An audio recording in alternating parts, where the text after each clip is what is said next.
Hello, cubs, and welcome back to my cozy den. We are still loitering here in the retching netch as we continue with the story of the real Barenziah. So grab yourself a drink from the bar and pull up a bench by the fire, as it is time for Volume 8. Tiber Septim lived another half-century, during which Barenziah saw him on a few occasions, as she was bidden to the imperial city for one reason or another. He greeted her with warmth on these occasions, and they had long talks together about events. He seemed to have quite forgotten that there had ever been anything more between them. He changed little over the years. Rumour said that his mages had found spells to extend his vitality, and even that the One had granted him immortality. Then one day, a messenger came with news that he was dead, and his son was now emperor in his place. They'd heard the news in private, she and Symmachus.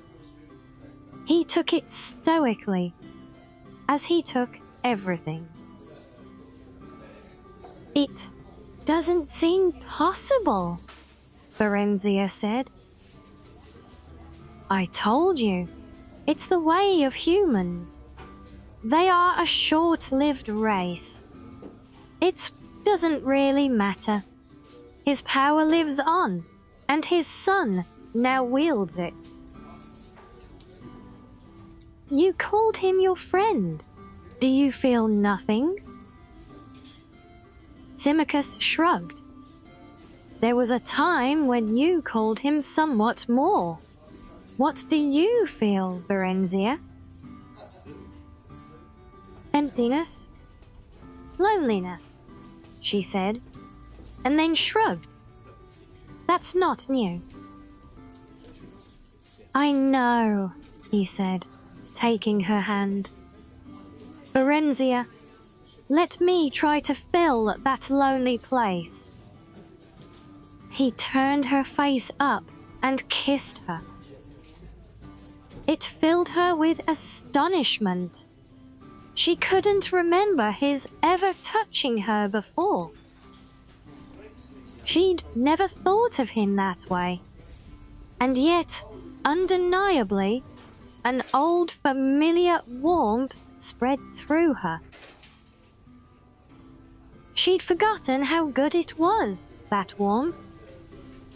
Not the burning heat she'd felt with Tiber Septim, but the warmth she associated with straw.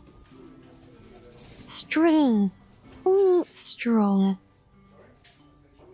She hadn't thought of him in so long. He'd been middle-aged now, if he still lived.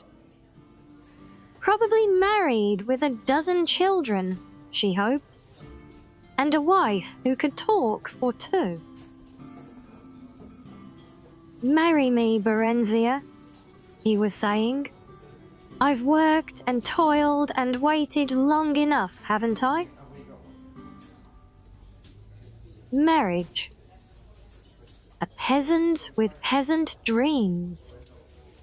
The words appeared in her mind, as if from long ago. And yet, why not? If not him, who? The great noble families had been destroyed in the war and its aftermath. Dark elf rule had been restored, but not the old nobility. Most of them were upstarts, like Symmachus, and not as good as he was. He'd fought to keep Mournhold whole, and healthy when their so-called advisors would have picked their bones, sucked them dry as Ebonheart had been sucked dry. He'd fought for Mournhold, fought for her, while she and it grew. Barenziah felt a sudden rush of gratitude and, undeniably, affection. He was steady and reliable. He'd served her well. "Why not?" she said, smiling. The union was a good one, both in its political and personal aspects. While Tibus Septim's son viewed her with a jaundiced eye, his trust in his father's old friend was absolute. Symmachus, however, was still viewed with suspicion by Morrowin's stiff-necked folk, suspicious of his peasant ancestry, his close ties to the Empire, while she was quite popular. "The lady's one of our own in her heart," it was whispered, "held captive as we are." Barenziah felt content. There was work and pleasure, and what more could one ask of life? The years passed swiftly, with crises to be dealt with, storms and famines and failures and successes and plots to be foiled. Mournhold prospered well enough. Her people were secure and fed, her mines and farms productive. All was well, save that the marriage produced no children, no heirs. Now elven children are slow to come, and most demanding of their welcome. Noble children more so than others.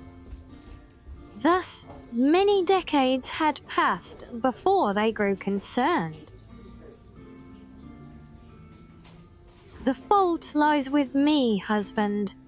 I am damaged goods," Barenziah said bitterly. "If you want to take another—" "I want no other," Symmachus snapped. "Nor do I know the fault to be thine. Perhaps it is mine. Whichever, we will seek a cure. If there is damage, surely it may be repaired." "How so, when we dare not entrust anyone with my true story? Healers' oaths do not always hold." "It won't matter if we change the time and circumstances a bit. Whatever we say or fail to say, Joffrey never rests. His inventive mind and quick tongue are ever busy spreading gossip and rumor. Priests and healers came and went, but all their prayers, potions, and other efforts produced not even a period of bloom, let alone a single fruit. Eventually, they put it from their minds and left it in the gods' hands. They were yet young, with centuries ahead of them. There was time. Elves always have time. Well, there you have it. Unfortunately, we are not elves, so we do not have any more time today. So I do hope you have enjoyed this episode and look forward to the next one, and we will see if those prayers bear any fruition for our dear Barenziah. So until then, my cubs, stay cozy.